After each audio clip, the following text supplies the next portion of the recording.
ননদ বলে, বৌদি কি রোজ রোজ একই মাছের ঝোল রান্না করো বলো তো? তোমার হাতের মাছের ঝোল খেতে আমার একদমই ভালো লাগে না। তা ননদিনী, আমার হাতের মাছের ঝোল খেতে যখন ভালোই লাগে না, তোমার দাদা তো কেজি খানেক মাছ এনেছে, তবে মাছটা না হয় তুমিই রান্না করো। না না বৌদি, মায়ের বাড়ি দুদিন বেড়াতে এসে আমি রান্না বান্না করতে পারবো না। তুমি যখন মায়ের বাড়ি যাও তখন কি রান্না করে খাও?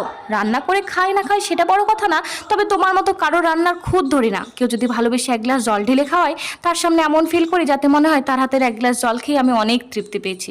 রান্না বান্না তো ছেড়েই দিলাম। তা যাও, তুমি গিয়ে স্নান ধ্যান যা করবে করো। দেখছি যদি তোমার রুচির মতো মাছ রান্না করতে পারি তবে না হয় খেতে ডাকবো, না ডাকলে ভাবে রান্না ভালো হয়নি, ডাল দিয়ে না হয় খেয়ে নিও।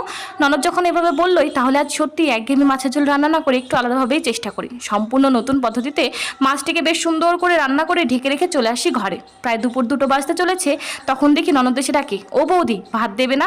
না গো, মাছের ঝোলটা আজ এত বাজে রান্না হয়েছে যে বাড়ির সবাই দুবেলার মাছ একবারেই খেয়ে নিয়েছে, তোমার জন্য এক পিসও বাদ রাখেনি।